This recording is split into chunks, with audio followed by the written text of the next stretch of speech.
Shalom. I want to give all praise unto Yahweh by Shem Shai, Brakatah Yahweh, Brakatah Shai, by Shem Makar Give double honors to the apostle elders who rule well the great millstone, to all for the elect on the four corners of the planet Earth that's pushing this truth with sincerity, honesty, and faith. We're in the time of the end, 2018, the year of prophecy, where things are taking place for the name of Yahweh by Shem Shai. All right, and just like the apostle said, the Most High is sifting the house of Israel. He's constantly sifting them around and shaking up Israel and keeping the ones that he wants, man. Because you can see clearly now we're living in a time where guys are leaking, man. They're spiritually leaking, and they don't know that they're leaking, but they leaking, and they're prideful about about leaking. You know, once you came and you learned all the information that you so-called learned from this truth, now you going back on it. That's why it says, man that is double-minded is unstable in all his ways. You know, why would you be out there risking the lives for your life, but then all of a sudden now that you're not in the so-called circle, now you want to go and revamp everything. You should have revamped everything just like the Church of Berea.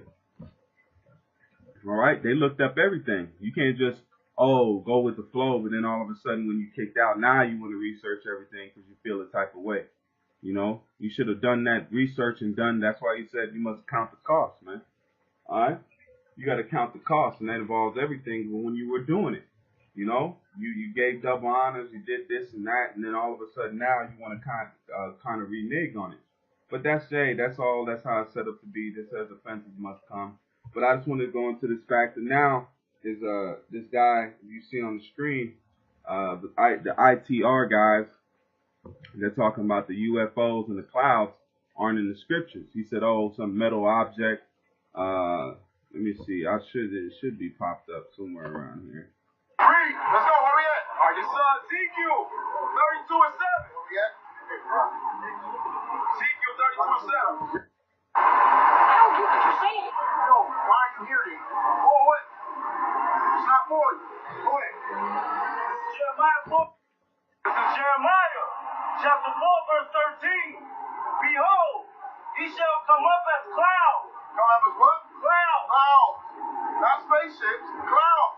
Right? Because, once again, the Lord commands the elements through his cherubim. So now that it's elements, okay. You heard it clearly. What they're saying, no spaceships. They're pretty much saying that the chariots of Israel aren't they can't be of metal, or they're just spiritual forces and lights in the first, which you can't. That don't make no sense. All right, because the Egyptians seen that pillar of smoke because it clouded, it blocked off one side, it made it light, and then the other side it made it darkness. Okay, because it has what you call lights on the ships.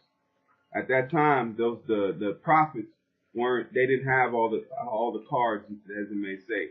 Just like the apostles say that we today know more than the apostles, the men back then, the prophets back then, because we have the understanding that they didn't have back then, because we're the ones coming back now to get the full understanding, okay? To bring it back out of us, to re-educate us, okay? So now they were calling it pillars, fires, flying rolls, because they didn't have what you call aircraft, or they didn't have lights, okay? Brilliant lights. They just knew it as fire. That was what was light back then, was fire, man. Okay, the element of fire was the light. Now we have what? We have different forms of light, which is fire. It's nothing but energy. Okay, a light bulb is nothing but harnessed fire, man, in a certain different way. It's just that energy that creates that light, man. Okay, just like you see laser beams and concentrated fire. It's all working with that same elemental force right there. Okay, so the prophets and men didn't have the full deck to be to say at least, man. Now we're coming back, and we know the identity. We can actually go into and break it down. All right, so I'm just gonna go into the blue letter. I'm not gonna take, this is easy work. But at the same point, man, if they don't get it, they don't get it. The Most High stripped them, man. I'm not finna. That's why it says, "Let the blind lead the blind. They both shall fall into a ditch," man. All right, we gonna see in a short time what the Most High and who He has revealed the secrets to. All right, so we're gonna jump right into this thing. This is the book of Ezekiel. Hold on, let me get this real quick. This is Jeremiah 2 and 13. Now these guys fall under this scripture right here. All right. It says, "For my people have committed two evils. They have forsaken me, the fountain of living waters." And even they might seem like they're trying to go deep into the scriptures and let the Lord reveal to them. And, you know, they feel like that's what their mission is. You know, like, oh, man, they feel like they're going deeper than they once was. But that's just a demon, man. Just like that says, "I should be a lying spirit in the mouth of his prophets." So that the demons can do that to you. That's why it's a fearful thing to fall into the hands of the living power, man. But it says, "For my people have committed two evils. They have forsaken me, the fountain of living waters, and hewn them out cisterns, broken cisterns that can hold no water." And that's holding no truth, man. They turned around and broke and put this cistern, okay? Now we're going to look up that word cistern so we can get the understanding on that.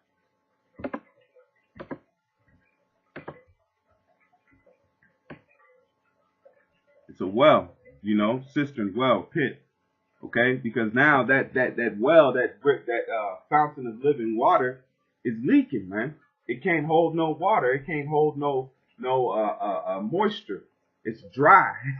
So, just like it says, the valley of dry bones. That's how Jake was dry without the wisdom, knowledge, and understanding. Now these guys are taking out these cisterns, and it's leaking. It's clearly leaking. And it's all about pride, about being right. They're hurt, man. At the end of the day, they hurt. And they're trying to use the scriptures to validate their hurt. You know what I'm saying? And coming at the apostles and elders, which have been doing it more than some of these guys have even been on the planet Earth. You know? But that's why it says, man, hey, pride is a hell of a thing. Pride to have you out there, man. Pride is worse than heroin, man. Pride to have you looking bad out here, man. And it says, let me read it again. And it says, "For my people have committed two evils. They have forsaken me, the fountain of living water, and have hewn them out cisterns, broken cisterns that can hold no water." And that's what you see happening right now, man. Because all the wisdom, knowledge, and understanding that was given to them that they should have held in their cistern, that it's leaking out of them. They went and got a different cistern, left the cistern they had, and went and got a one that's broken, cracked, and is leaking out everywhere. And then they're trying to make other men drink from that cistern. All right, this is the book of Ezekiel. This is Ezekiel 1 and verse 18. We're going to go, because they went into this into another video also. All right, but I'm going to go. I went into it before, but I'm going to go into it again, because this guy says the wheel within the wheel is not speaking about a chariot also, which is off. And I'll start from 16. It says, "The appearance of the wheels and their works was like the color of beryl, and the four had one likeness, and their appearance and their works was as it were a wheel within the middle of a wheel." Okay, that's talking about the chariots. Okay, how it was fashioned. And it says, "When they went upon the four sides. They turned not when they went," because the wheels, that's showing you it wasn't no kind of or element or something like that, because it had a mode of direction. They could have looked. They said it wasn't turning where it went. If something's turning, that means it has to have like somewhat of a front back type thing. You know, that the prophet Ezekiel was saying, look, it didn't turn where it went. It didn't have to turn its body and go this way, turn its body and go the other way. It just went where it wanted to go. It broke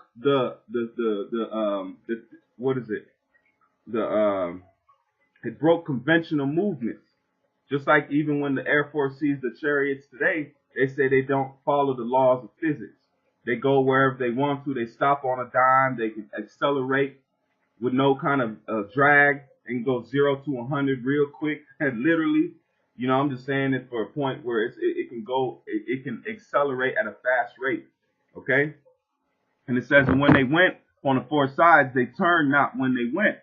As for the rings, they were so high that they were dreadful, and their rings were full of eyes round about them four." Okay.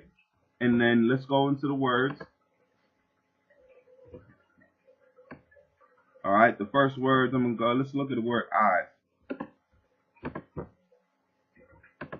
Eyes look in the windows, okay?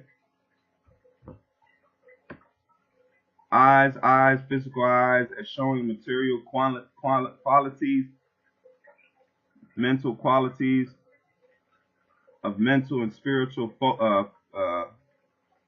facilities, spring, fountain, eyes, okay? Which is going into the what? They had the windows they could see roundabout, and it says the rings. Here we go. It says the rings, right? This is a description of what Ezekiel's giving us, a description of what he's seen, right? And it says curvature surface, back of men, mound for illicit worship, boss, convex projection of a shield, bulwark, breastwork, brow, eyebrow, rim of wheel, okay? So now I've done this before. If we go to Google, and all I'm going to do is type in, what does it say? The word there is gob, and it says boss, okay? So if we go to the ancient world, now we can see Ezekiel is comparing it to something. What is this boss? All you got to do is type in boss of shield, okay? Oh, what's that? See how you got to look up words, man? You got to look up words, you're going to make yourself look stupid, man. Look at that. That is a boss, a shield boss, okay? Just like we got right here in Ezekiel 1:18, it says what? Boss, convex projection of shield, okay? So you see that? Look at this. That's the boss of a shield. Look how it looks like. A so-called UFO, flying saucer. Now we're going to look, because, you know, Jake wants how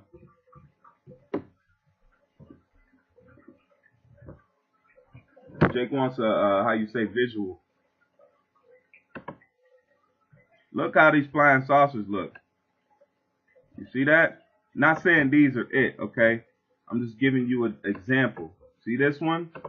Let's look at this one. That's funny. What does that look like? Bam. A boss of a shield. There you go again. There you go again. There's another one. Looks similar, don't they? This is what Ezekiel was telling you that he's seen. Let's look. Let's view more. These are all bosses of shields. Why do they look like that? Look at this. Look at this one.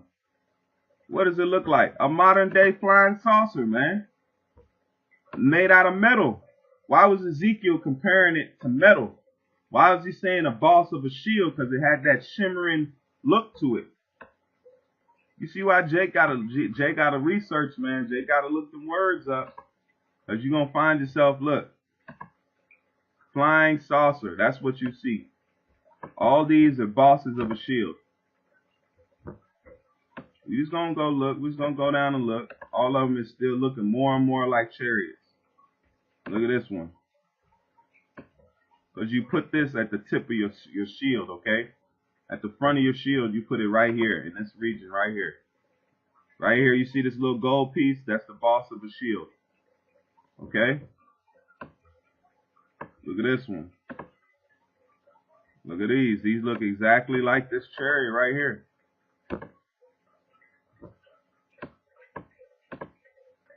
A boss of a shield. Let's keep going down. The point is right there, man. Look at these old ones. Look how these old ones look. 17 best Viking Slav wood shield.